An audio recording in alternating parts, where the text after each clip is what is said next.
After 2 hours of emergency treatment for anaphylactic shock, I woke up. My husband had forced me to eat food I was allergic to, all for his first love. When the doctor asked him, "Aren't you afraid something will happen to her?" he lowered his head to wipe the woman's mouth and said indifferently, "If she doesn't learn her lesson, she'll never know how to give in to yaya." On the day of my discharge, I vanished from his world for good. Some say that when a person is on the brink of death, hearing is the last sense to go. So when my heart stopped beating, when the doctors repeatedly shocked my chest with defibrillators, when the whole emergency room descended into chaos, I heard it.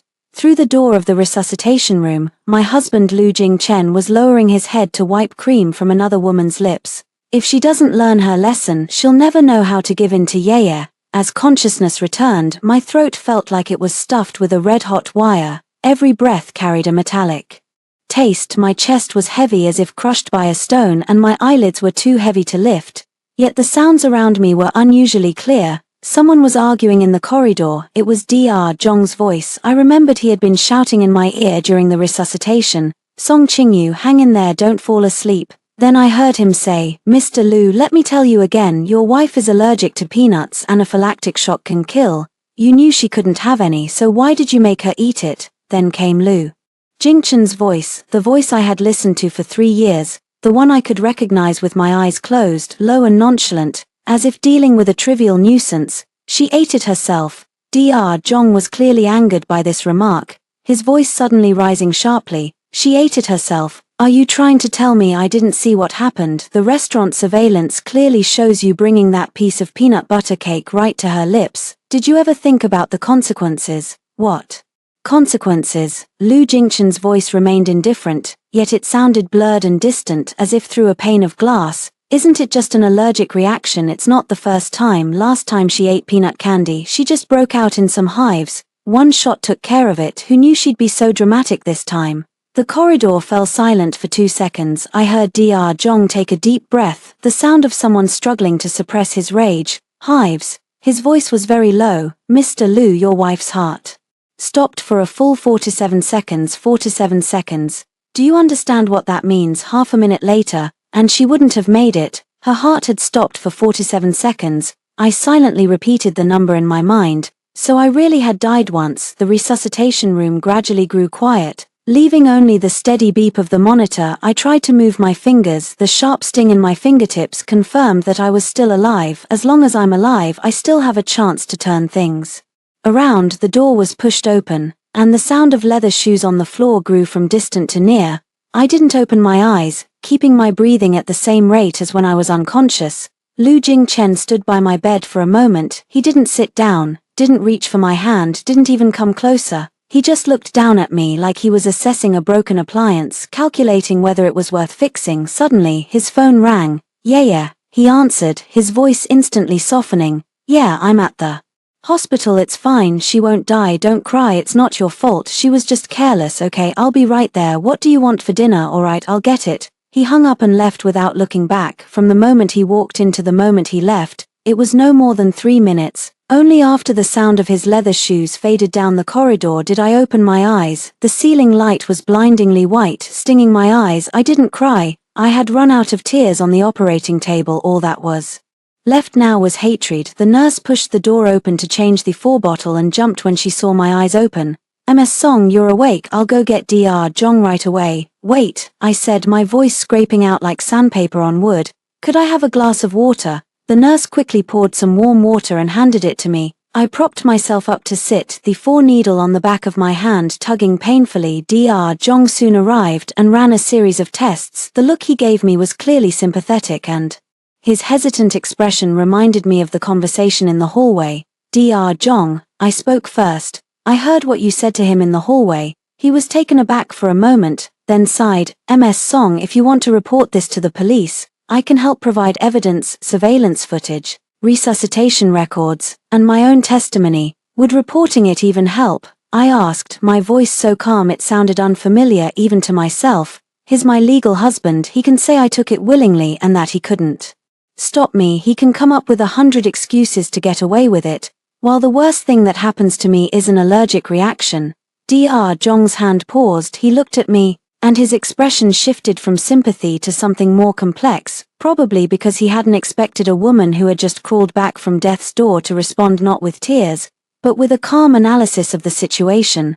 "Then what are you planning to do?" I didn't answer, because I didn't know either, but one thing I was sure of: I couldn't stay by Lu Jingchen's side any longer, not because of hatred, but because I was afraid of dying. He had known about my peanut allergy from the very beginning. In the first year of our relationship, he took me out to eat and made a point of telling the waiter that no dishes could contain peanuts. Back then, he stood protectively in front of me, so earnest he was almost obsessive. Then Lin Yu came back. She was his childhood sweetheart, the unattainable pure love etched in his heart.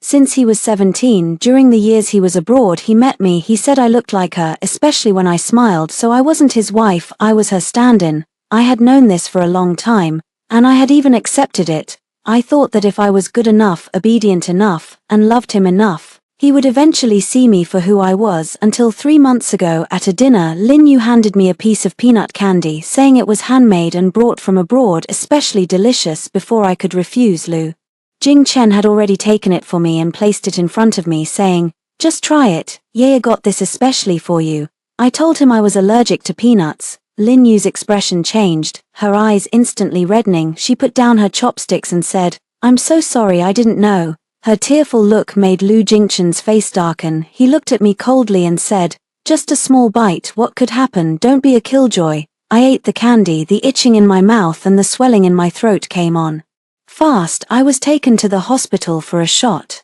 On the way back, Lu Jingchen didn't say a word to me. After we got home, he only said, "Next time, don't do that in front of Yaya. Not don't eat it, but don't have an allergic reaction in front of her." From that day on, my peanut allergy was no longer a risk to avoid. It became his tool for punishing me. Whenever Lin Yu and I had any disagreement, even if she took my seat, wore my clothes, or used my cup, Lu Jingchen would make me eat something containing peanuts. Sometimes it was a peanut candy, sometimes a piece of peanut brittle, sometimes just a bread crust smeared with peanut butter. After I ate it, I'd break out in hives, my throat would swell, and I'd struggle to breathe. He would just stand there watching, waiting until I'd suffered enough before taking me to the hospital. Every time he said the same thing: "Remember this, next time, let Yaya have her way." Over 3 years I remembered countless times. This last time I nearly died for it, yet he still said, "If you don't learn your lesson, you'll never know how to give in to Yaya." I closed my eyes, veins bulging on the back of my hand. Dr. Zhong sighed and said softly, "Get some rest. If anything happens, ring the bell for me." He reached the door, then turned back. "Ms. Song, forgive me for saying this. Someone who doesn't care whether you live or die isn't worth another ounce of your devotion." The door closed. I lay alone on the hospital bed, staring at the ceiling, and began to plan things out slowly. I still had 120,000 yuan in my bank account, the small apartment my parents left me when I got married. The deed is in my name. Over these 3 years, I hadn't spent much. Lu Jingchen had never skimped on money, probably because he needed my face. All of that together would be enough to make me disappear for a while. But disappearing alone wasn't enough. What I wanted was his regret, the kind of despair where he kneels before me begging for forgiveness, only to realize he's not even worthy of kneeling. To achieve that, I couldn't do it alone.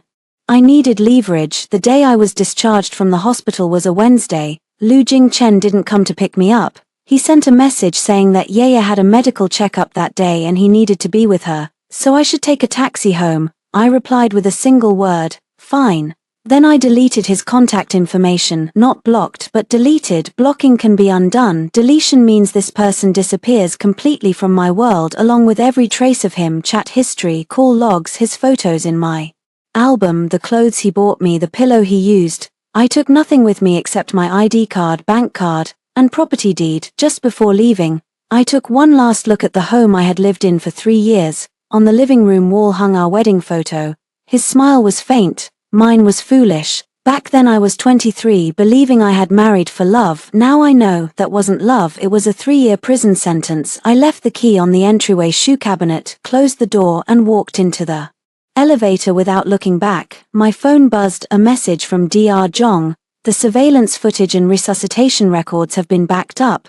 There's also something else I think you'll need." Attached below was a photo, a still from the hallway surveillance camera on the night of the emergency. In the image, Lu Jingchen was bending down to wipe the corner of Lin Yu's mouth. his expression as tender as if he were handling a piece of fragile porcelain. Behind him, the emergency room door glowed red. I saved that photo to an encrypted folder and set a password. October 19, 2023, the day of my death, and the first day of my rebirth. The elevator doors opened. Autumn sunlight crashed down on me, dazzling, making me squint. I took a deep breath. A faint sting came from my lungs, but that was fine. Pain is right, only pain will make me remember clearly. Some people are simply not worth forgiving. On the third day after leaving Lu Jingchen, I moved into a rented room in an old residential complex in the southern part of the city. The place was small, 1 bedroom and 1 living room with a monthly rent of 1,000 yuan. The subleaser was a woman in her 60s. Seeing that I lived alone, she charged an extra month's deposit. I didn't haggle with her. I counted out 2,400 yuan bills and handed them over. The wrinkles on her face instantly bunched into a smile. I hadn't contacted anyone in the past few days. I kept my phone on silent and checked it occasionally. Lu Jingchen hadn't come looking for me. A few former colleagues messaged to ask why I wasn't at work. I replied, not feeling well, took a leave, and that was the last I heard from them. See, disappearing from someone's life is actually much easier than you'd think. You don't need a dramatic farewell, no soul-crushing confrontation, just a quiet exit. And then time slowly erases you from everyone's memory, just the way Lu Jingchen did to me on the 5th night. I turned on that old laptop, the only thing I took from his home. I say his, but it was actually a cast-off. He had replaced it with a new model and left the old one gathering dust in the study corner. I slipped it into my bag the day I left. To this day, he probably hasn't even noticed. The boot password is my birthday. For 3 years, every single one of his online accounts used my birthday as the password. Not because it's memorable, because he couldn't be bothered to change it. How could someone who doesn't care whether you live or die possibly care whether you know his password? I logged into his cloud drive first. The folders were neatly sorted: work, finances, photos, personal. I skipped the first 3 and went straight into personal. Inside were 2 subfolders, one named Yaya, the other documents. I opened Yaya. It contained 1,327 photos, spanning 4 years from 2019 to 2023. In the pictures, Lin Yu was either smiling or pouting, some in evening gowns at cocktail parties, some curled up on the sofa in loungewear, and a few with no makeup, messy hair tied up, pulling silly faces at the camera. Every shot was taken with great care: the angle, the lighting, the composition. It was clearly the work of someone who had put real thought into it, not the kind of casual snap and move on, but the patience of a person who held someone so dear that everything about her seemed beautiful, and no number of photos could ever be enough. I scrolled through the photos from start to finish, my hand steady all the while. No anger, no self-pity, just a calm sense of certainty, the certainty that, in this man's heart, I had never meant a thing. Then I closed Yaya and opened documents. Inside were 12 files, mostly scanned copies of Lin Yu's personal documents, passport, visa, academic certificates, medical reports, neatly organized and archived by year. When I got to the last file, my finger stopped. It was titled Proposal, and the last modification date was 3 months ago, not long after Lin Yu had returned to the country. I clicked it open. It was a detailed schedule spanning from September of this year to March of the next, 6 full months of planning. On the surface it looked like a travel itinerary for 2, but it was interspersed with extensive handwritten annotations. The first page read, "Go to Iceland in mid-November to see the Northern Lights. Yaya has always wanted to go. The place is sparsely populated, perfect for taking action." The words "taking action" were circled with a small line of text next to them. Glacier hiking is the best time every year. Some tourists fall into crevasses, making search and rescue difficult, and bodies are rarely found. I stared at this line for a long time. He said tourists, not me. But I knew he meant me because at the bottom of the same page, he had listed a preparations needed section, and one of the items was peanut protein powder, odorless and tasteless, can be mixed into hot drinks.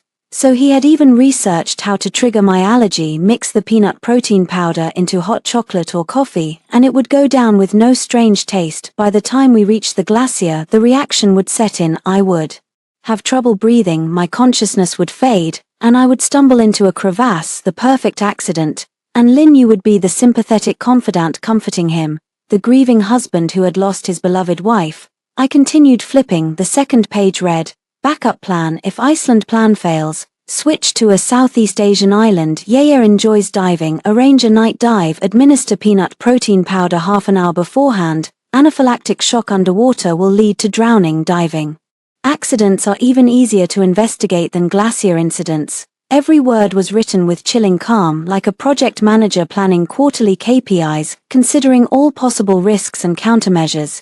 Even preparing 2 execution plans for himself, he had even noted insurance claim details. Accident insurance must be purchased 6 months in advance, with coverage no less than 5 million, and the beneficiary must be the spouse. If the claim is denied, file a lawsuit against the insurance company. Chance of success is about 70%. 5 million, that's what my life was worth in his eyes. No, it was 5 million in claim money, plus a property that wouldn't have to be split, plus the freedom to be openly with Lin Yu from then on. No more sneaking around, no more keeping me at home as a stand-in. My life was never the goal, just a means to his end. I leaned back in my chair, staring at the screen, motionless for about 10 minutes. Then I picked up my phone and sent a message to Dr. Zhong. Dr. Zhong, do you remember that woman named Lin Yu who was with Lu Jingchen on the day of the emergency rescue? Dr. Zhong replied quickly. Yes, why? I pressed further. Did she leave any contact information, like an emergency contact or something? After a moment, Dr. Zhong responded, no. All the paperwork was signed by Lu Jingchen, but I remember this clearly. He never asked about your condition once. In a situation like that, wouldn't a normal person at least ask, how is she? Or is it serious? He didn't say a single word from start to finish, just stood next to Lu Jingchen with his head lowered, looking like he was scared. I stared at these words, the corners of my mouth twitching slightly, scared, more like he was lowering his head to hide a laugh. I asked again, were there any other people present at the time? There was a driver in a black suit standing at the end of the hallway. He should be Lu Jingchen's man. Do you remember the license plate number? Not really, but I did notice a Cadillac logo on his car keys. Cadillac. Lu Jingchen drives a Mercedes himself, and the company has 3 commercial vehicles, one of which is a Cadillac XT6 assigned to the administrative department for reception duty. That car is driven by Zhao Hai, his full-time driver of 5 years. I know Zhao Hai. Back when his wife was giving birth, Lu Jingchen withheld his year-end bonus, and I privately gave him 20,000 yuan to help him through it. He later paid me back but never forgot the favor. I opened the blacklist. In my contacts, I had blocked everyone close to Lu Jingchen, Zhao Hai included. I pulled him out of the blacklist and sent a message. Brother Hai, long time no see, got time for a cup of coffee? 3 minutes later, Zhao Hai replied, sister-in-law, are you okay? Mr. Lu said you went back to your hometown. Back to my hometown, so that's what he's telling people. I sent a smiley emoji, didn't respond to that, and just asked, free to meet and talk? There are some things I'd like to ask you. Zhao Hai was silent. For a long time, the typing indicator on the screen flickered on and off. Finally, he replied with just 2 words, address, 3 o'clock the next afternoon, at an unremarkable coffee shop on the south side of town. I had already been sitting there for 20 minutes when Zhao Hai arrived. He pushed open the door, and the moment he saw me, he hesitated noticeably in his step. I knew I looked completely different now. I used to always wear light makeup, light-colored dresses, speak softly, and purse my lips when I smiled, because Lu Jingchen had said, Yaya's smile is this gentle, without a trace of sharpness. Now I was wearing a black hoodie and jeans, my face bare, hair pulled back in a random ponytail, with 2 distinct dark circles under my eyes, the remnants of sleepless nights. Zhao Hai sat down and was silent for a long moment before he spoke. Sister-in-law, you've lost a lot of weight. Don't call me that, I said, pouring him a glass of water. Lu Jingchen and I are done. Zhao Hai didn't respond. He took a sip of water, his fingers rubbing against the glass as if hesitating over something. I waited patiently without urging him. After about 2 minutes he finally spoke. That night, I was the one who drove you to the hospital. I nodded, signaling him to continue.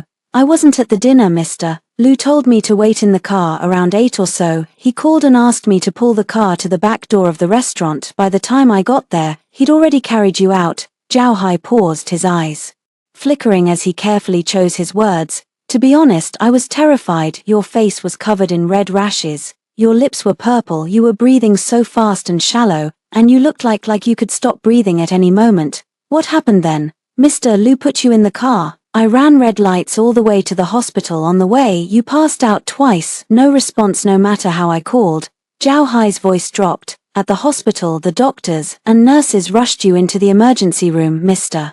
Lu told me to wait in the hallway and he went to pick up Lin Yu in the first-floor lobby himself. This wasn't a question. Zhao Hai lowered his head and slowly added, Miss Lin was waiting for him at the restaurant. He said he was afraid she'd be scared, so he went to bring her over first. He spoke very slowly, as if reluctant to say each word. Later, Dr. Zhong came out to talk to Mr. Lu. I was standing at the end of the hallway and heard every word clearly. Dr. Zhong asked him, you knew she was allergic to peanuts, so why did you let her eat them? He said, if she doesn't learn her lesson, she'll never know to give in to Yaya. I finished the sentence for him. Zhao Hai looked up sharply, a mix of emotions flickering in his eyes, surprise, guilt, and anger. Not at me, anger, sister-in-law, how do you know? The moment I heard that sentence in the emergency room, Zhao Hai's eyes turned red. A middle-aged man who had driven for 10 years and seen all kinds of things actually choked up in a coffee shop. He wiped his face roughly, his voice muffled. Sister-in-law, I'm so sorry. I remember all the kindness you've shown our family over the years, but that night I didn't do or say anything. You don't owe me an apology. I turned my coffee cup half a circle. The fact that you agreed to meet me today is enough. Zhao Hai was silent for a long time, then he suddenly pulled out his phone. After I got home from the hospital that night, something felt off, so I backed up the dashcam footage. He slid the phone toward me. This is all the audio from the restaurant to the hospital, the conversation in the car, Mr. Lu's phone calls, everything is recorded clearly. I took the phone, the screen showed a 47-minute video file. And one more thing. Zhao Hai lowered his voice. Last Friday Mr. Lu had me drive him and Miss Lin to a law firm. I waited outside for 2 hours. When they came out, Miss Lin was holding a document folder. I caught a glance. It said accidental death claim guide on the cover. Those 5 words felt like 5 knives stabbing into my heart. Do you remember the name of the law firm? Chengjing Law Firm, on the 18th floor of Century Tower. I committed the name to memory and handed his phone back. Send me a copy of the file. Zhao Hai hesitated. Sister-in-law, what are you going to do? Don't worry. I took a sip of my now cold coffee. The bitterness spread from my tongue to my stomach. I'm not going to do anything illegal. I just need time to figure some things out. After Zhao Hai left, I stayed in the cafe for a long time. Outside the window, the sky faded from grayish-white to dark blue, and streetlights lit up one by one. I organized all the photos of Lu Jingchun chat records and call recordings on my phone into a single folder, adding the dashcam footage Zhao Hai sent, as well as the resuscitation records and surveillance screenshots provided by Dr. Zhong. Enough evidence, but not yet lethal. I needed to wait for the right moment. My phone buzzed, a text from an unknown number. MS Song, this is Chengjing Law Firm regarding the insurance claim that Mr. Lu Jingshun recently consulted us about. We noticed it involves your personal information. If convenient, please reply to confirm. I looked at the text and suddenly smiled. The law firm Lu Jingshun hired had reached out to me on their own. Either someone was secretly helping me, or someone also wanted to see him fail. Either way, it was good news. I deleted the text without replying. Now wasn't the time. Back at my rental, I pulled out a small tin box from the very bottom of my suitcase, the only thing I'd taken from my parents' home. Inside were their mementos, a bankbook, an old photo, and a silver ring. I turned the ring over. 2 characters were engraved on the inner band. On her deathbed, my mother had held my hand and said, "We didn't buy this ring. It was already on your finger when we adopted you from the orphanage. I kept it all these years, wanting to tell you the truth when you grew up. Later, I got busy with love and marriage, trying to please a man who never loved me back and completely forgot about it. Now I thought maybe it was time to look into it." I typed Songjio ring keepsake into the search bar. After flipping through a few pages with no useful results, I tried different keywords. On page 37, an old photo appeared. The silver ring in it looked nearly identical to mine, with the same engraving Songjio on the inner band, the outer pattern, thickness, and even the wear marks matched exactly. The caption below read, "Heirloom token of the Jiangcheng Song family. Every legitimate Song child receives a silver ring at birth, engraved with second child of the Song family. 20 years ago, the youngest daughter of the Song family went missing at the West City Mall, and her whereabouts remain unknown. The Song family has offered a 10 million reward for her return. 20 years ago, the youngest Song daughter who disappeared at the West City Mall." I clutched the ring in my palm, the coolness of the metal slowly warming against my skin. Wind blew in through the window making the curtains flap loudly. I closed the web page, shut my laptop and lay down on the bed. There was a crack on the ceiling, stretching from the corner all the way to the light fixture, like a dried-up river. Lu Jingchen wants my life, but my real identity might be that of the daughter of the Song family in Jiangcheng. He wants a 5 million insurance payout. Yet the Song family is offering 10 million to find their daughter. The irony was just perfect. In the darkness I reached for my phone and replied to that unfamiliar number. I am Song Qingyu, let's meet and talk. The meeting room of Chengxing law firm was on the 18th floor of Century Tower, with floor-to-ceiling windows facing the river. When I arrived, the person who received me was not the lawyer Lu Jingchen had consulted, but a woman in a dark grey suit. She was around 37 or 38, with short hair, no jewelry, and her nails. He had a very short buzz cut, and his whole demeanor was as clean and sharp as an unsheathed blade. MS Song, my name is Han Lin, senior partner at Chengxing law firm. He gestured for me to sit, then poured a cup of tea and slid it toward me. I apologize for contacting you out of the blue, but I believe you need to be aware of the contents of Mr. Lu Jingchen's consultation last week. I didn't beat around the bush. What did he consult about? Han Lin took out a photocopy of a document from the drawer and pushed it over. Mr. Lu was inquiring about the pre-claim procedures for accidental death insurance. Specifically, what supporting documents are needed to successfully file a claim if his spouse dies unexpectedly overseas. This includes the notarization and legalization process for the death certificate, consular legalization procedures, and the review timeline of domestic insurance companies. He paused, then added, he also asked a particular question: if the body cannot be located, will the claims process be affected? I picked up the photocopies and flipped through them page by page. They contained Han Lin's neatly written interview notes, each page bearing Lu Jingchen's signature in the bottom right corner. You're a law firm. Why are you leaking a client's private information? Han Lin leaned back in his chair, arms crossed, and sized me up for a few seconds. His look wasn't one of scrutiny, but rather a probing curiosity. Lu Jingchen is not my client. He consulted another lawyer at the firm. That lawyer charged a fee but never formally filed the case. He took a sip of tea, and when he set the cup down, he pulled something from his suit pocket and placed it on the table.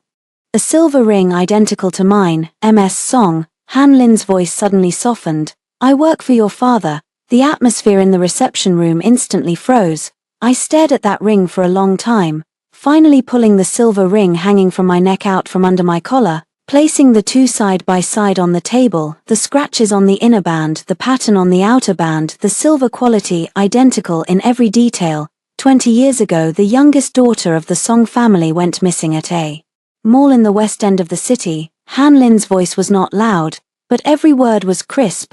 Mr. Song searched for 20 years, raising the reward from 1 million to 10 million, scouring both domestic and foreign sources. 6 months ago, someone came forward with a lead, saying they had seen this ring at an orphanage back in the day. We followed that lead to the orphanage where you were adopted, confirmed your identity. Just as we were about to contact you, Lu Jingchen arrived, his lips pressed into a thin line. He came to consult on how to make his wife's accidental death appear legal, and the wife he wanted to kill happened to be the daughter Mr. Song had been searching for 2 decades. What a coincidence, don't you think? I remained silent. Out the window, a cargo ship on the river sounded its horn, its low note piercing through the glass like a heavy sigh. Han Lin spoke again.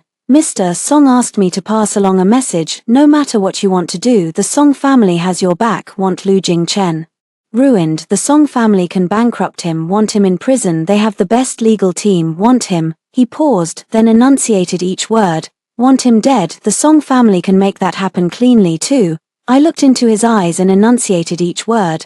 I don't need the Song family to act. Han Lin raised an eyebrow. I will do it with my own hands. That conversation lasted nearly 3 hours. I didn't return to the Song family with Han Lin, nor did I meet the father who had been searching for me for 20 years. I only made one request: have the Song family cooperate with my plan, and do not reveal my identity until I give the signal. Han Lin agreed. Before leaving, he asked, how do you plan to begin? I replied, let Lin Yu ruin the scene herself first. The next day, I made a decision Lu Jingchen would never expect. I took the initiative to contact Lin Yu. The phone rang for a long time before she picked up. Her voice carried the languidness of someone just awakened, with a slightly raised tone. At the end, like a cat annoyed at being roused, "Hello, who is this?" "Miss Lin, this is Song Qingyu." There was silence on the other end for at least 5 seconds, and then her tone shifted abruptly, the languor faded, replaced by cautious probing. "Sister Song, what are you okay? The police told me everything about what happened at the hospital that day. I really feel terrible about it. I had no idea you were so severely allergic to peanuts." "It's fine," I interrupted her, my voice so gentle that it sounded unfamiliar even to myself. "I wasn't careful that day, and it had nothing to do with you." Jing Chen was right, I was being too sensitive. There was another silence on the other end of the line. This silence was different from the last one was accidental, but this one was full of doubt. She was probably wondering why I had suddenly become so agreeable. "Miss Lin," I continued, "I'm calling because I want to apologize to you in person." "Apologize?" Lin Yu's voice rose half a pitch. "For what?" "I was too petty before. When Jing Chen treated you well, I felt unbalanced and always had a sour look on my face. But now I've come to understand you. We've known each other since we were little, so it's only natural that you share a deep bond. I want to get along with you. Is that okay?" The last 3 words came out very softly, laced with a timid plea. There was a rustling sound from the other end of the line. He'd probably sat up in bed. "Sister Song, what are you saying? I've never blamed you." His tone turned warm and intimate, carrying the magnanimity and pride of a victor facing someone who's surrendered. "It's great that you feel this way. Jing Chen would be really happy to hear it. How about I take you to dinner tomorrow night?" I paused, then added, "Just the 2 of us. I really want to have a good talk with you." Lin Yu agreed readily. After hanging up, I sent Han Lin a message. "Tomorrow at 7 p.m. arrange someone for me at Jiangnan restaurant, someone who knows how to take photos." The next evening at 6:30 I arrived early. This restaurant was a regular spot for Lu Jing Chen. The window seats offered a night view of the entire river. I deliberately chose the most prominent booth, facing the river with my back to the entrance. Lin Yu was 15 minutes late. She did it on purpose. I'd known her for 3 years and knew all her little habits. She had to be the last to arrive in any setting because she loved the feeling of everyone's eyes on her. "Sister Song, I'm so sorry. The traffic was terrible." She was wearing a canary yellow dress, her hair styled in loose waves over her shoulders, carrying a Hermes Kelly bag. I recognized that bag. Lu Jing Chen had brought it back from a business trip to Hong Kong last month. He'd said it was a gift for a client, but it was for her. "It's okay." I stood up and pulled out her chair with a smile. "Have a seat." Lin Yu sat down, her eyes quickly scanning my outfit, white t-shirt, jeans, no makeup. The corner of her mouth twitched, a subtle movement, but I caught it. It was satisfaction, the smugness that comes from comparison. "Sister Song, you haven't been resting well lately, have you? Your complexion looks a bit off." She picked up her water glass and asked with concern. "I've been a bit insomniac." I lowered my head, my fingers tracing the rim of the cup. "Jing Chen hasn't been coming home much lately, and I can't sleep soundly alone." Lin Yu's gaze flickered for a moment, then she sighed. "Jing Chen is busy with work. Don't blame him. Men need to focus on their careers." "I don't blame him." I looked up and forced a smile. "Actually, the reason I asked you here today is that I need a favor." "What favor?" I took an envelope from my bag and slid it toward Lin Yu. She opened it. Inside was a check for 300,000. "This is what I've saved over the years." My voice grew quieter, trembling slightly. "I know the person in Jing Chen's heart has always been you. I can get a divorce. This money is a small token of my feelings. I hope you'll take good care of him." Lin Yu looked at the check, a flicker of greed in her eyes, but she reined it in quickly and pushed the envelope back, putting on a troubled expression. "Sister Song, what are you doing? Jing Chen and I are just friends." "You've got it wrong. I'm not mistaken." I interrupted her, tears welling up just on cue. "Miss Lin, I know I can't compare to you. Jing Chen would do anything for you. I can't compete, and I don't want to anymore. I only ask for one thing. Let me leave." I grabbed her hand, my voice choked. "Let me leave quietly. Don't make me take those things anymore. I'm really scared. Last time in the hospital I thought I was going to die." Lin Yu's hand froze in mine. Her expression shifted several times in just a few seconds. First surprise, then understanding, and finally triumph. Utter, complete triumph. "Sister Song." She pulled her hand back, her voice turning soft and gentle, as if soothing a child who didn't understand. "What do you mean by make you take those things? When has Jing Chen ever forced you? You took those things yourself, right?" I was stunned, tears still on my face. "Besides," Lin Yu picked up her wine glass, swirled it, lowered her head to sniff it, her posture as elegant as a painting. Even if Jing Chen did make you take them, it's for your own good. Think about how attentive he is about your allergies. Any other man wouldn't care whether you're allergic or not. She emphasized the words "for your own good" so heavily that it sounded like she was confirming something. Miss Lin, my voice trembled even more. What do you mean? Lin Yu put down her glass, leaned forward slightly and looked me straight in the eye. Song Qingyu, you're truly pitiful. You know that. Jing Chen kept you around only because you look a bit like me. Now that I'm back, what use do you think you still have? Her voice was so low that only the two of us could hear, but every word pierced like a needle. Still, don't worry, I won't humiliate you too much after all. She curved her lips. After all, you've been quite gracious in stepping aside. I'll take this 300,000 as your gesture of goodwill. After the divorce papers are signed, I'll make sure Jing Chen goes easy on you. He reached for the envelope. Just as his fingertips touched it, Lin Yu's voice came from the back of the booth. Lin Yu's hand froze in midair. Lu Jingchen stood up from the back booth, his face ashen. Behind him sat 4 others, an assistant, the company's legal counsel and 2 business partners. Their table was set with drinks and dishes. Clearly they had been there for quite a while. Lin Yu's face instantly turned pale. Jing Chen. What are you doing here? Lu Jingchen didn't look at him. His gaze fell on me, sweeping over the tear stains on my face, my trembling hands, and the envelope containing the check in front of me. Qingyu, he called my name, his voice carrying an emotion I had never heard from him before, not tenderness but panic. What you just said, was it true? I wiped my tears, lowered my head and said hoarsely, what does true or false matter? Didn't you hear everything? Yes, it's all true. A stranger's voice cut in. Han Lin walked in from the restaurant entrance, followed by 2 men in suits. He was wearing a black suit today, his hair impeccably styled, his commanding presence making the entire restaurant fall silent. Mr. Lu Jingchen. Han Lin walked to the table and placed a document on it. I am Han Lin, the legal counsel for MS Song Qingya. Here's my card. Lu Jingchen didn't take the card. He stared at Han Lin with ice-cold eyes. What do you mean? What I mean, Han Lin said, pulling out a chair and sitting down, crossing his legs as casually as if he were having afternoon tea. Is that from now on, everything concerning MS Song's marital relationship with you, the division of assets, and the criminal charges of intentional bodily harm you repeatedly inflicted on her over the past 3 years will be handled by me? He pulled a photo from the stack and slid it to the center of the table, a surveillance still from the hallway on the night of the emergency rescue. Lu Jingchen looked down, wiping the corner of Lin Yu's mouth. Behind him, the doors of the emergency room glowed red.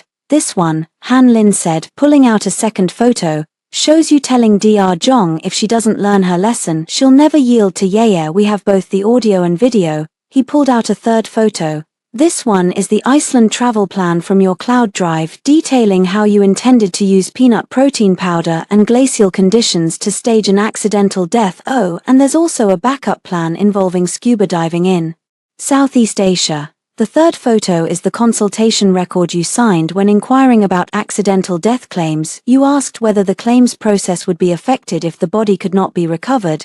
With each photo pushed forward, Lu Jingchen's face paled further. Lin Yu was completely speechless, slumped in her chair, her fingers gripping the handle of her Hermes bag until her knuckles turned white. Mr. Lu, Han Lin said, sliding the final document forward, his voice carrying the calm of a judgment. This is MS Song's divorce agreement. The terms are simple.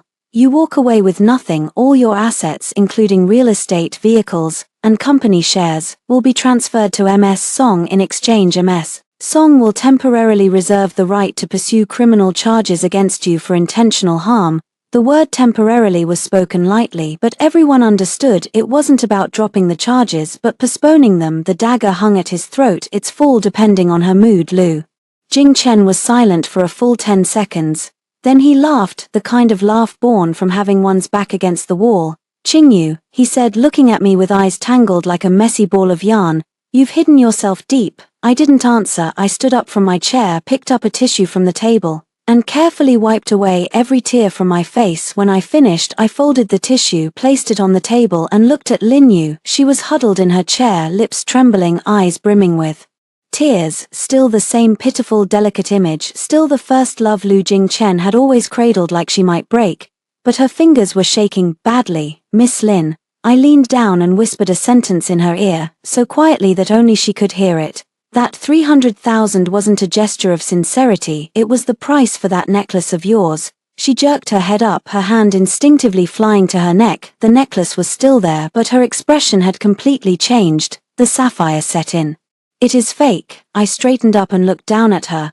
The real one is on the wedding ring Lu Jingchen gave me. Tell me, if the token of his love for you was a fake gem, what does that say? Lin Yu's pupils contracted sharply. She turned to look at Lu Jingchen, her lips parting as if to speak, but no words came. And Lu Jingchen's gaze was no longer on her, it was on me, with an expression I had never seen before, as if seeing me for the first time. Han Lin stood up, gathered the documents on the table into a file bag and said, Mr. Lu, the divorce agreement comes with a 72-hour cooling-off period. If that time passes, we'll see you in criminal court. He turned and walked out, followed by the two men in suits, with me bringing up the rear at the door. I paused for a moment but did not look back. Lu Jingchen, I said, you once asked me when I'd learn to give in to Yaya. Behind me there was dead silence. I've learned, starting today, I'll show you how I take back your things one by one. The glass door of the restaurant closed behind me. The river wind blew in with the coolness of an autumn evening. Han Lin stood by the car waiting for me, an unlit cigarette between his fingers. That last line was good. Which one? The one about watching you take his things back one by one. Han Lin smiled, put the cigarette back in its case and said, let's go, your father is waiting for you. My phone buzzed as the car drove onto the overpass. It was a message from Lu Jingchen, just 4 words, Qingyu, come back. I stared at those 4 words, remembering that 3 years ago on the day she proposed she had sent the same message. What did I reply back then? I said yes. This time, I deleted the chat and threw my phone into my bag. Lu Jingchen sat on the divorce agreement for a full 6 days. Han Lin messaged me daily with updates. On day 1, Lu Jingchen's lawyer called to renegotiate the asset split. On day 2, they offered 30% of the company shares in exchange for a waiver of claims. On day 3, Lu Jingchen himself went to the city, sat in Han Lin's office for 40 minutes and left without signing a thing. His stalling, Han Lin said over the phone, stalling until you soften, until you give in. He knows you too well, Song Qingyu. He remembers what you used to be like. The old me might have softened, but that was before the 2-hour resuscitation, before my heart stopped for 4 to 7 seconds, before I heard him say with my own ears, you need to learn your lesson. That was the old me. The present me, every heartbeat is for revenge. On the morning of the 7th day, Han Lin messaged me. He signed. Attached was a photo of the final page of the divorce agreement, with Lu Jingchen's signature in the respondent's box. His handwriting has always been elegant, but this stroke was heavy, so heavy it almost tore the paper. Walking away with nothing. All the property, vehicles, company shares, and bank accounts go to Song Qingyu. I stared at those 3 words for a long time. Walking away with nothing. When I married him 3 years ago, I asked for no bride price, no name on the property deed, and only 6 tables at the wedding banquet. My parents died young, so there was no one to fight for me. Back then, Lu Jingchen held me and said, Qingyu, from now on, what's mine is yours now, what's his is indeed mine, but not because he gave it, because I took it back myself. I replied to Han Lin, not enough. Han Lin answered immediately, I know. Next step, a yacht party. Help me get a boat. 3 days after Lu Jingchen signed the divorce agreement, his assistant Mas sent an invitation. November 15th, Lu Jingchen's 30th birthday party to be held aboard the Pearl of Jiangju. Departing from Jiangju port, the invitation was exquisitely made, with gold-stamped calligraphy reading Mr. Lu Jingchen's 30th birthday gala, and a small line underneath, black tie. Guests may bring one companion. I was packing my things in the rental apartment when I received the invitation. The envelope was delivered by Zhao Hai, who stood at the door with an uneasy look on his face. Sister-in-law, don't go to this party. Why? Zhao Hai hesitated, then lowered his voice. Yesterday I drove Mr. Lu to the dock to see the boat, and Miss Lin was there. I heard her tell the event decorator to set up a table at the very edge of the deck, and cover it with peanut products. He emphasized the word peanuts heavily. She said that if Song Qingyu dares to show up, she wants him to feel uncomfortable from the very first second he steps onto the boat. I turned the invitation over. On the back, sure enough, a line of small handwriting in ballpoint pen. Shalinua's script, for sis, your favorite peanut candy is ready on the boat, you must come. Next to it was a little smiley face. Sister-in-law. Zhao Hai's voice tightened. Don't go, that woman is crazy. She's not crazy. I tucked the invitation into my bag and looked up at Zhao Hai with a smile. She just wants me dead too badly. Zhao Hai's face went pale. And you, I patted his shoulder. Just need you to do one thing for me. What thing? On the night of the party at exactly 8 o'clock call Lu Jingchen's phone, let it ring 3 times, then hang up, don't answer. Zhao Hai opened his mouth to speak, but in the end asked nothing. He nodded and walked away. Han Lin was even quicker than I expected. The day after the invitation was sent out, he had already gathered all the information on the Pearl. The captain was Zhu Guodong, 48 years old, who had worked this route for 15 years. The service team on board had 12 people in total, 3 of whom were temporary hires, among those part-timers, one named Cheng was someone I had placed there. Han Lin slid the crew list over. He used to be a diving instructor, excellent underwater skills. On the night of the party, he will stay by your side the entire time, never more than 5 meters away. As for the life-saving equipment, the lifebuoy on the right side of the stern has already been replaced. It looks no different from the other lifebuoys, but Han Lin pointed to a spot in the photo and explained, the knot here is a slip knot which comes undone with a single tug. Once you fall into the water, it will automatically inflate within 30 seconds, turning into a small life raft. He looked up at me and asked, are you sure you want to do this? The seawater temperature is only 16 degrees. After you fall in, you'll have to stay in it for at least 5 minutes before Cheng hauls you out. Those 5 minutes in the cold water could easily send you into shock again. As a doctor, Han Lin knew better than I did what would happen to someone who had just been rescued from anaphylactic shock less than a month ago, if they were immersed in 16-degree seawater. But in my heart, I understood this even more clearly. If I didn't use the opportunity of being in full view of everyone to make Lin Yu the killer, he would always find a way to escape. Lu Jingchen would find lawyers for him, fabricate evidence, and even twist right and wrong, just as he had done to me. Counselor Han, I began. When I went for my follow-up 5 days ago, Dr. Zhong said something. What did he say? He said my heart stopped beating for 4 to 7 seconds. In theory, I've already died once. What does someone who has already died once have to fear? Han Lin was silent for a long time, then took out a waterproof sealed bag from the drawer containing a miniature recording device and a small locator. Before you go into the water, attach this to Lin Yu. At 6 o'clock in the evening on November 15th, the Pearl yacht at Pier 3 of Jiangju port was brightly lit when I arrived. Quite a few people had already gathered on the deck, men in suits and ties, women adorned with jewelry, clinking glasses among a crowd full of familiar faces from the Jiangju business circle. Lu Jingchen's 30th birthday was indeed an extravagant affair. I wore a bright red maxi dress, as vivid as congealed blood. My hair was left loose, naturally falling over my shoulders. My makeup was heavier than usual by 3 shades, and the dark red lipstick made my face appear so pale it was nearly translucent the moment I stepped onto the gangway.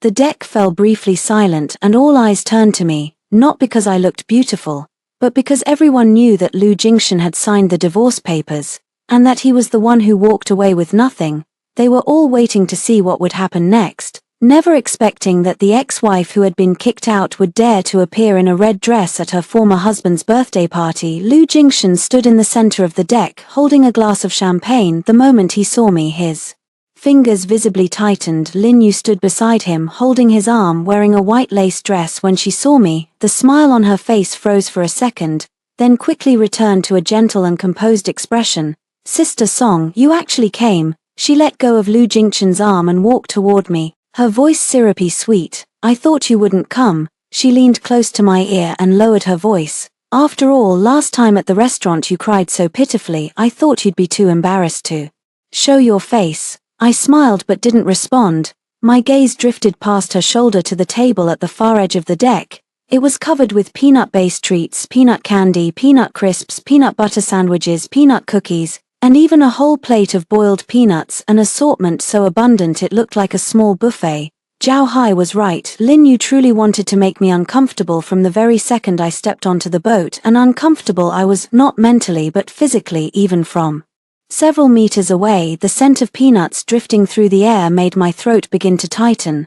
That familiar feeling spread from the back of my tongue into my throat, like someone gently rubbing sandpaper against the mucous membrane. It was the prelude to an allergic reaction, one I knew all too well. Lin Yu followed my gaze, her smile deepening. So, I prepared this especially for you. Jing Chen said you suffered so much in the hospital, you need a good nourishing meal. She lingered on the words. Nourishing meal with evident meaning. I turned my gaze back to her eyes and said calmly, thank you for your trouble, Miss Lin, but I don't plan to eat anything tonight. How can that be? Lin Yu wrapped her arm around mine, her grip less like a gentle hold and more like an escort. Since we're here, you might as well eat a little. She pulled me toward that table and the people on deck parted to make way automatically. No one stopped us, no one thought anything was wrong. In their eyes this was just an undercurrent between two women, a jealous spat, fodder for gossip. No one imagined it was the prelude to deliberate murder. Lin Yu pulled me to the table, picked up a piece of peanut candy and brought it to my lips. Try it, I brought these back from abroad, you've had them before, remember, they're good, right? The deck lights fell on her face, her eyes eerily bright. That brightness wasn't excitement, it was a near-crazed anticipation. She was waiting for me to have an allergic reaction, to struggle for breath, to collapse in humiliation before everyone's eyes. Just like last time at the hospital, except this time there would be no chance of rescue. The yacht had already left the dock, the nearest hospital was on shore, and a speedboat would take at least 40 minutes round trip. 40 minutes, enough time for someone in anaphylactic shock to die several times over. Suddenly I understood, Mingyu wasn't crazy, she had calculated everything. This table, this time, this location far from land, everything was planned. She wanted me to accidentally die of an allergic reaction at Lu Jingchen's birthday party in front of all the guests, then Lu Jingchen would clean up the mess for her, just as he always had. Eat it. Lin Yu's voice dropped lower, steady with the confidence of a victor. Why the hesitation? I looked into her eyes and reached out to take the piece of peanut candy. Lin Yu's pupils dilated slightly with excitement. I raised the peanut candy to my lips and was about to speak when Lu Jingchen's voice came from behind me. My hand froze mid-air. He strode over quickly, his leather shoes striking the deck with urgent footsteps. When he reached me, he didn't look at Lin Yu. Instead, he snatched the peanut candy from my hand and threw it forcefully into the river. The candy traced an arc through the night sky and silently plunged into the dark water. The deck grew so quiet that only the sound of the river wind remained. Lu Jingchen looked at me, his breathing slightly uneven, and lowered his voice so that only Lin Yu and I could hear. Are you crazy? You know you're allergic, yet you still took it. I didn't speak. Lin Yu's expression darkened. Jingchen, shut up. Lu Jingchen turned to glance at her. The coldness in his eyes made Lin Yu step back. Who told you to put these on the boat? Remove them, all of them. Lin Yu's lips trembled and her eyes reddened instantly, but this time Lu Jingchen didn't comfort her, nor did he even look at her twice. His gaze remained fixed on me, complicated like a tangled thread. What exactly are you trying to do?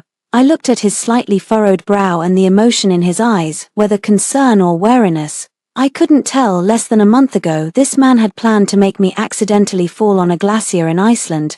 Now he stood before me, throwing away that peanut candy with an almost protective stance, not because he regretted it, but because the divorce agreement had been signed and all the assets were now mine. If anything happened to me on this boat, he would be the prime suspect. He wasn't protecting me, he was protecting himself. What am I trying to do? I curved my lips, my voice very soft. I want to see how much longer you can keep pretending. Lu Jingchen's pupils contracted. Just then his phone rang and after 3 rings it stopped. Exactly 8 o'clock. It was Zhao Hai's call. Lu Jingchen glanced at the screen, frowned slightly, said watch her to the server beside him and turned to walk back into the cabin to return the call. The deck became lively again. Lin Yu had someone remove the table covered with peanuts.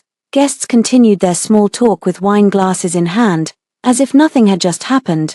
But I noticed the look in Lin Yu's eyes. She stood by the railing, holding a glass of red wine, her gaze cutting through the crowd and landing on me. That look wasn't anger, wasn't grievance, it was hatred that had turned ice cold after being suppressed to its limit. What was she thinking? I knew very well tonight she had to make sure I couldn't leave this boat, and I was thinking the same thing, except the one who wouldn't be leaving wasn't me. At 9:30, the party reached its climax. Lu Jingcheng was surrounded by a crowd toasting him, while Lin Yu stood beside him, her face once again wearing a gentle smile. When the servers wheeled out the birthday cake, everyone burst into applause. I stood at the edge of the deck, leaning against the railing, the river wind making my skirt flutter loudly. A Cheng, dressed in a server's uniform, walked past me carrying a tray with several glasses of champagne. As he turned slightly, he revealed a dive knife tucked at his waist. We didn't speak, our eyes met for only an instant. He placed a glass of champagne on the railing next to my hand and continued walking. Beneath that glass was a small waterproof bag. Using the motion of picking up the drink, I palmed the bag, which contained a miniature recording device and a tracker. At 10:00 as the party wound down, the captain announced over the intercom that the yacht would return to shore in 15 minutes. That was when Lin Yu walked toward me. He had changed into flat shoes, his gait still elegant, but I noticed his fingers were clenched tightly. Song Qingyu, he said, no longer calling me Sister Song. Can we talk privately? Right here is fine. He glanced around. Most of the guests were gathered in the cabin, with only a few people left on the deck. A Cheng stood nearby, cleaning up glasses with his back to us. It's not convenient here, Lin Yu said, his voice very low. The stern, just a few words. I looked at him for 3 seconds, then nodded. The stern deck was half a level lower than the main deck, dimly lit and largely hidden by the ship's shadow, with the river wind blowing even harder. The wind was fierce, and the roar of the yacht's engine drowned out all other sounds. Lin Yu stood with his back to the ship's railing, the river wind billowing her white dress like a flag of surrender. Do you know why I wanted to talk to you alone? He asked. No, I replied, because there are things you just can't say in front of the police. He stepped closer, near enough for me to smell his cloying perfume like stale Osmanthus candy. Song Qingyu, do you really think you've won? I didn't answer. You think just because you made him sign the divorce papers and leave with nothing you've won? Lin Yu's voice dropped so low that half of it was carried off by the wind, the other half drove into my ears like nails. You're wrong, Jing Chen is mine, he has been since I was 17, you were just a stand-in to pass the time. Now that the stand-in is gone, the leading lady naturally returns. He pulled a photo from his pocket and held it out to me. It showed a property deed with both her name and Lu Jingchen's on it. He bought this for me last week in full, 30 million. You think because he left with nothing, he really has nothing? Lin Yu laughed, the sound scattered by the river wind like shattered glass. He transferred all his assets to my name long ago. You think you took everything from him, you only took what he wanted you to see. I looked at the photo, my expression unchanged. Are you done? Lin Yu's smile faltered. If you're done, I said, pulling the photo from his hand and flipping it over so the back faced up. Then it's my turn. The moment I turned the photo over, Lin Yu's gaze instinctively followed it downward. In that instant, I threw my body back sharply, flailing my arms in the air as if violently pushed. Lin Yu, you. My voice cut sharply through the night, and then I went over the railing and into the river. The 16-degree water swallowed me instantly, the cold crushing in from all sides, flooding my ears, nose, and mouth. My red dress bloomed underwater like a flower opening in the dark. I opened my eyes. Above the surface, the light from the ship's stern flickered, illuminating Lin Yu's figure leaning over the railing, head down, hands still frozen in the posture of having pushed someone, because the moment the tracker I had attached to her waist was torn off, she instinctively made a pushing motion. At least from everyone else's perspective, her hand reached toward me, and then I fell into the river. Chaotic footsteps and screams erupted on the deck. Someone fell into the water. It's Song Qingyu. Mrs. Lu fell in. Not Mrs. Lu, his ex-wife. Hurry, save her. Underwater. The world was quiet, so quiet that I could hear my own heartbeat. 1 beat, 2 beats, 3 beats, slightly faster than during the last rescue. I turned over in the water and swam toward the bottom of the boat. A Cheng should reach the predetermined position within 30 seconds, at 15 seconds, then 20, my lungs began to tighten, not just from lack of oxygen, but because the 16-degree cold was rapidly draining my body heat. My fingers and toes went numb first, then my arms and then my calves. At 25 seconds, a dark shadow emerged from beneath the boat. It was A Cheng. He swam to my side, shoved a respirator into my mouth, then wrapped an arm around my waist and pulled me toward the other side of the vessel. There a modified lifebuoy was tied. He had already loosened it. The lifebuoy automatically inflated underwater, unfolding into a small life raft. A Cheng pushed me up, then climbed in himself. How are you? He asked in a low voice. I spat out the respirator and gasped for air. Soaked hair plastered to my face, red dress clinging to my body. I looked like a ghost dredged from the water, but I was alive. I'm fine, I said, my voice so hoarse it was barely audible. What's happening up there? A Cheng looked up. Chaos, Lu.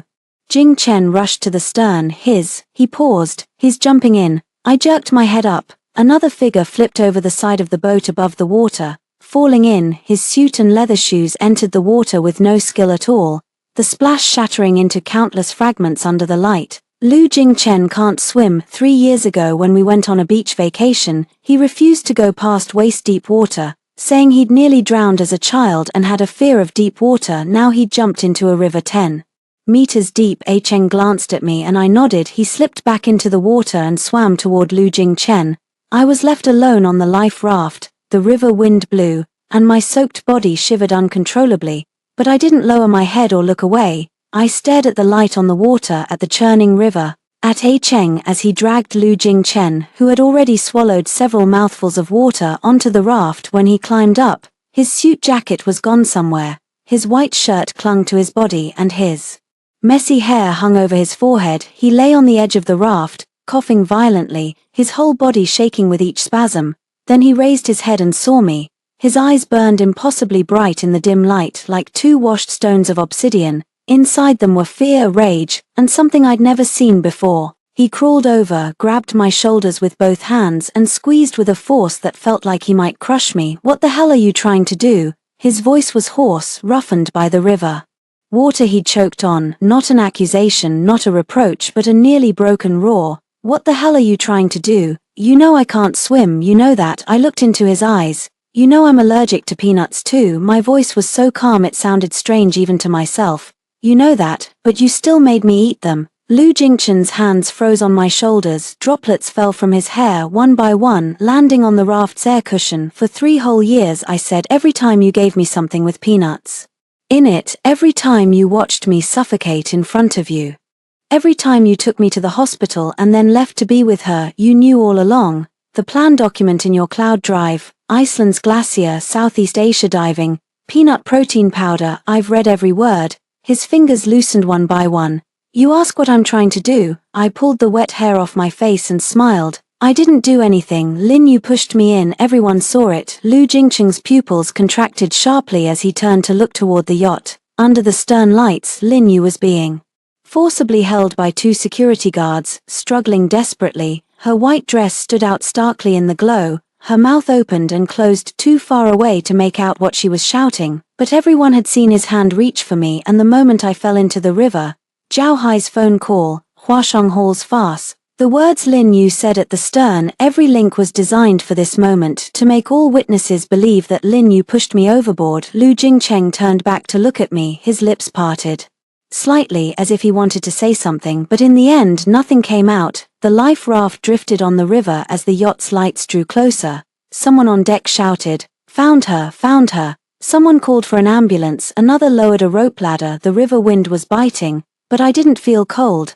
because the look on Lu Jingcheng's face gave me a surge of satisfaction, the expression of a hunter who has just realized he is the prey. 72 hours passed. Lu Jingcheng did not sign the divorce papers, which was expected for a man like him, who had sailed through life without ever having anyone grip him by the throat, forcing him to hand over all his assets and walk away with nothing was worse than death. But I never expected him to sign. The agreement Han Lin gave him was never meant to be signed, it was meant to pressure him. On the morning of the 4th day, Lu Jingcheng's assistant called. The assistant, surnamed Ju, was a young woman in her 20s. She spoke softly with careful hesitation. "Sister Song, Mr. Lu asked me to check if you're free Saturday evening. He'd like to take you to dinner, just the 2 of you, to have a proper talk." I sat on the bed in my rented room, put the phone on speaker and asked while painting my nails, "Where does he want to eat?" Mr. Lu said, "On the yacht."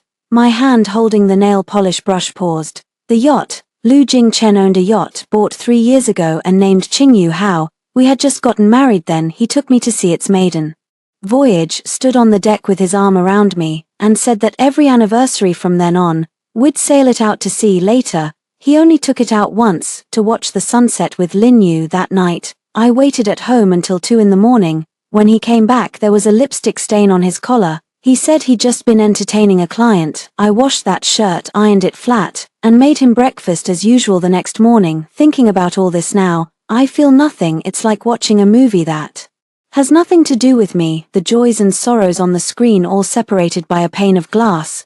I blew on my freshly painted nails in the mirror and said, "Tell him I'm coming, Saturday at 6 in the evening." East Harbor Pier. The autumn sunset had dyed the sea a golden red, and seagulls darted and cried among the masts. I wore a white dress, my hair loose, with light makeup. Standing on the pier, the sea wind whipped my hem loudly. Lu Jingchen waited for me on the yacht's deck. He wore a dark blue casual blazer with no tie, the top 2 buttons of his shirt left open. The wind tousled his hair slightly. He didn't look like the cold man outside the resuscitation room who wiped someone's mouth. He looked like the one who'd taken me to see the yacht's maiden voyage 3 years ago. He walked down the gangway and reached out his hand. "Let me help you up." I didn't take his hand. I held the railing and boarded myself. Lu Jingchen's hand hung in the air for a second, then went back into his pocket. His expression didn't change, but I noticed his Adam's apple bob. The yacht was huge, with 3 decks. On the deck was a table set with a white tablecloth, silverware, candlesticks, and flowers. Jazz played softly from the cabin, low and flowing. The slow, heavy saxophone notes drifted in and out on the sea breeze.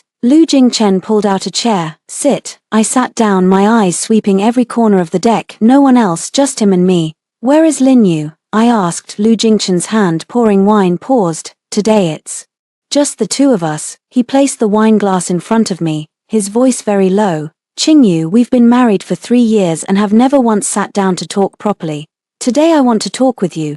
"Talk about what?" "About us." He sat down, folded his hands on the table and looked at me. His eyes were complicated, some things I understood, some I didn't. "I've been thinking a lot these past few days," he said. "After you left, I walked through every room in the house. The closet was empty, the vanity was empty, your slippers were by the door, never to be worn again." Lu Jingchen. I interrupted him. "When you say things like that, have you ever thought about why I left? It wasn't because the closet was empty." I swirled my wine glass but didn't drink. "It was because you nearly killed me, no, 3 times. Once with the peanut brittle, once with the peanut butter cake, and that plan in your cloud drive, Iceland's glacier, Southeast Asia's diving. Which one did you decide on?" Lu Jingchen's expression changed. Not to anger but to something shattering. "You saw everything." "I saw everything." I set down the wine glass. I read every page carefully. "You wrote it well, clear and logical, thorough risk assessment. Even the litigation strategy for insurance claims." Lu Jingchen, "If you put this much thought into business, the company's market value would have doubled long ago." The sea breeze blew and the candle flame flickered. Lu Jingchen suddenly stood up and walked to the side of the boat, turning his back to me.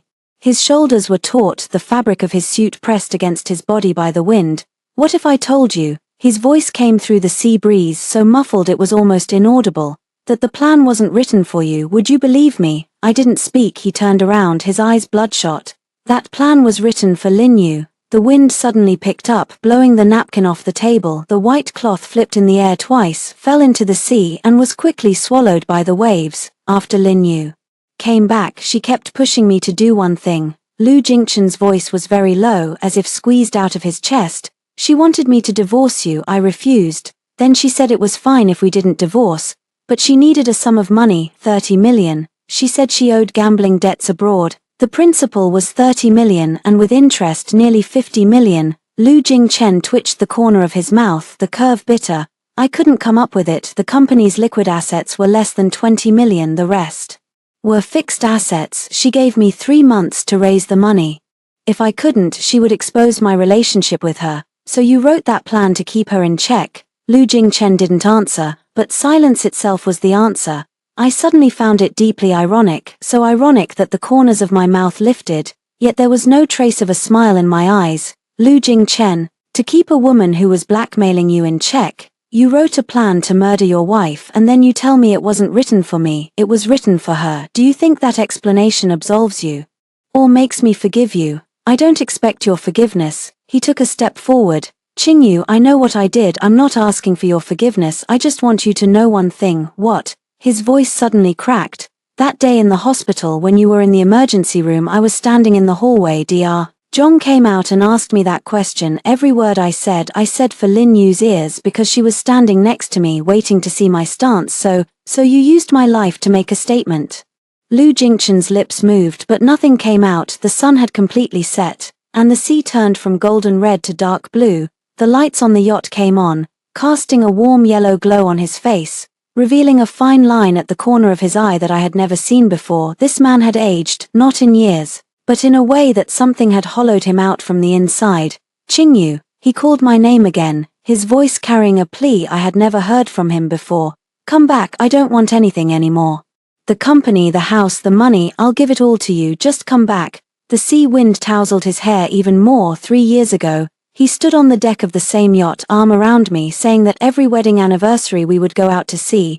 Back then, his eyes were so bright. Now those eyes hold not light, but fear, the kind of fear that comes from knowing loss only after it happens. I stood up, walked to the side of the boat and stood shoulder to shoulder with him. The sea rose and fell in the night, while a lighthouse flashed in the distance. Lu Jingchen, do you remember what you said when you brought me to see this yacht 3 years ago? He paused. You said this boat is called the Qingyu because from the moment you met me, your life finally had direction. I turned to look at him. What about now? Does your life still have direction? He didn't answer. It doesn't, right? I answered for him, because your direction was never me. I was just the stand-in for the first love you carved into your heart at 17. Now that the stand-in is gone, you realize your first love was a vampire. Lu Jingchen gripped the railing so hard his knuckles turned white. I'm not here to get back together with you. I turned around, leaning my back against the railing to face the cabin. I came today to give you one last chance. What chance? Sign the divorce papers, walk away with nothing. She stared at me for a long time, then suddenly smiled, the same kind of smile as that day in the restaurant, the smile of someone backed into a corner who has calmed down instead. And if I don't sign, then you'll lose even more. As soon as the words left my mouth, footsteps echoed from inside the cabin, high heels on oiled wooden deck planks. Growing closer, Lin Yu stepped out of the cabin, wearing a tight red dress with her hair pinned up, revealing her slender neck. Her makeup was exquisite, but her eyes had the look of a cornered beast. Song Qingyu. Her voice was sharp and piercing. You think hiring a lawyer will scare me? Think Song Jio will help you? You're nothing but an adopted orphan. Song Jio searched for you for 20 years and never found you. How could she just show up out of nowhere to claim you? I looked at her without moving. You came today to gloat, didn't you? Lin Yu approached step by step, her high heels tapping out an urgent rhythm on the deck. To watch Jing Chen abandon me, to see me ruined in disgrace. But let me tell you, you're overthinking it. Jing Chen will never leave me, never in this lifetime. Lin Yu. Lu Jingchen's voice dropped. Enough. Not enough. Lin Yu whipped around to face him, her eyes rimmed red. Lu Jingchen, what did you promise me? You said you'd love only me in this life, that she was just my shadow, and now you're throwing me away for her. I'm not throwing you away. Yes, you are. I heard everything you said just now. You told her to come back, said you'd give up everything. Lin Yu's voice grew shriller, tears streaking through her eyeliner, leaving 2 black trails down her face. Then what about me? What do I do? What about my 30 million? As those last words left her mouth, the deck fell silent. The sea breeze scattered the tears across her face. Lu Jingchen looked at her, his gaze shifting from complex to coldly appraising. This was no question. So from beginning to end, all you wanted was that 30 million. Lin Yu opened her mouth but nothing came out. I took a step sideways, a crucial move. I was now standing between the ship's railing and the lifeboat. Behind me was the railing, beyond that the sea to my left, the lifeboat to my right. Lu Jingchen, directly in front Lin Yu. It was exactly a blind spot in the surveillance. Han Lin had investigated the yacht's camera layout in advance. There were 3 cameras on deck, at the bow above the cockpit, and at the cabin entrance. My position was out of frame for all of them. Lin Yu, I said, my voice low but each word crystal clear, that necklace you're wearing, the sapphire, is fake. Do you know where the real one is? Lin Yu's pupils contracted. I reached into my collar and pulled out the ring hanging around my neck. The Song family's silver ring gleamed under the yacht's lights. The real gem is on the wedding ring Lu Jingchen gave me. She said her mother left it to her, to give to the woman she would love most in her life. I turned to look at Lu Jingchen. Right. Lu Jingchen's expression completely changed, not the anger of being exposed but fear, because he knew what would happen next. You lied to me, Lin Yu's voice suddenly became very soft, like a breath forced from the depths of her throat. Lu Jingchen, you said you bought that sapphire especially for me, said it was the only one in the world. You lied to me. She stepped forward, 1 step at a time. I stepped back half a step, my back hitting the railing. Lin Yu, don't get upset. My voice began to tremble, trembling very convincingly. I just found out about the necklace too. Whether the gem is real or not doesn't matter. What matters is, what matters? Lin Yu's eyes were bloodshot. What matters is that you stole what's mine. Song Qingyu, you're nothing but a substitute. Your face is my face. Your name was chosen by Jing Chen based on mine, Qingyu, even your name is a shadow of mine. What makes you think you can compete with me? The more she spoke, the faster and sharper her voice became, her entire body like a violin string pulled to its limit, about to snap at any moment. Lin Yu, calm down. Lu Jingchen took a step forward, reaching out to pull her back. Lin Yu suddenly shook off his hand, shrieking, "Don't touch me." Her arm swung out violently, and then everything happened in an instant. My body tilted backward, my hands grabbing at the air, finding nothing. The railing was low, only reaching my thigh. My center of gravity had already tipped over, and I fell from the deck like a kite with a broken string. A fine rain was falling. Lu Jingchen's voice tore through the stillness of the night sky. His hand reached out, his fingertips brushing against mine. Just an inch short, I saw his face contorted under the yacht's lights, saw Lin Yu standing behind him, her expression shifting from fury to terror, saw the dark sea surface rushing toward me, and then the freezing seawater swallowed everything. The moment I hit the water, the immense impact nearly stunned me. Seawater flooded my ears, nose, and mouth, its salty bitterness spreading like the lingering taste of that peanut candy from 3 years ago. I opened my eyes underwater. The yacht's lights filtered down through the surface, dissolving into a blurry glow. From above came Lu Jingchen's shouts and Lin Yu's screams, muffled and distant after being filtered through the water. Holding my breath, I reached into the secret pocket of my dress and pulled out a small underwater respirator. Han Lin had prepared it in advance, no bigger than a thumb. It would last 3 minutes. I put the respirator in my mouth, turned and swam toward the stern of the yacht. The shadow cast by the hull was the best cover. From the deck above, nothing could be seen. Overhead came the sound of something heavy hitting the water, Lu Jingchen diving in, then another splash, probably the lifeguard from the boat. I continued swimming deeper, the seawater growing colder, the pressure squeezing my eardrums.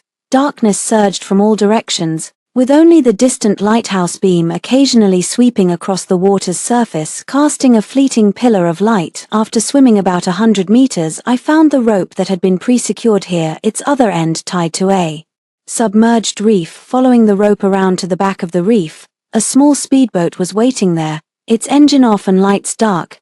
2 people were on the speedboat. Han Lin's man reached out and pulled me aboard. I lay over the gunwale, gasping for breath, seawater dripping from my hair and my dress clinging tightly to my body as I shivered from the cold. Song, are you alright? The boat operator handed me a blanket. I took it, wrapped it around myself and nodded. The speedboat's engine started its low hum masked by the waves. With no lights on, we hugged the shadow of the coastline and headed in the opposite direction. The lights of the yacht behind us grew smaller and smaller.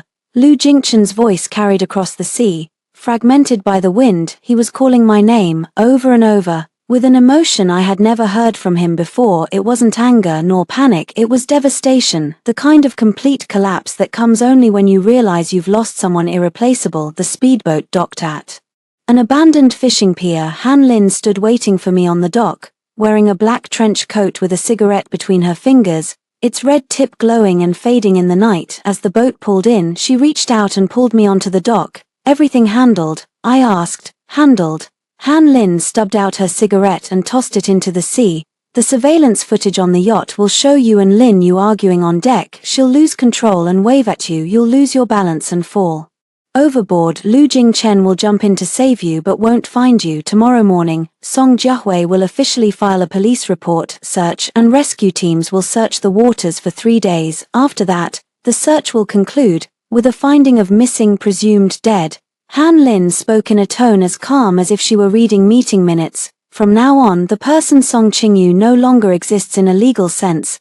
The sea wind poured into the dock, making my body wrapped in a blanket tremble slightly. She no longer existed. The woman who ate peanut candy for a man, the woman whose heart stopped for 4 to 7 seconds during resuscitation, the woman who lay ice cold in her rented room staring at a computer screen. Starting today, she had died. Let's go.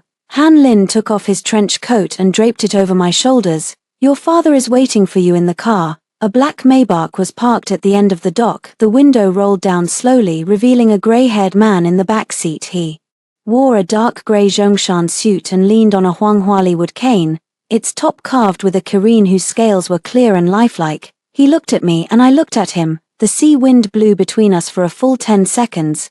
Then he spoke, his voice old and hoarse, carrying the weight of 20 years of searching. "Girl, it's time to go home." I stood rooted to the spot, my nails digging into my palms. 20 years. Since the day I got lost at the West City Mall, I had been through an orphanage, been adopted, drifted alone after my foster parents passed away, met Lu Jingchen, married him, and nearly been killed by him. 20 full years. I had gone from being a lost child to a woman who had made herself dead. Now someone was telling me, "Let's go home." I took one step, then another, and then I knelt in front of the car, not because my knees were weak, but because a spine that had held strong for too long could finally bend just once. The car door opened and the gray-haired man stepped out unsteadily, his cane tapping against the ground with a dull thud. He walked up to me, bent down, and placed a hand covered with age spots on my head.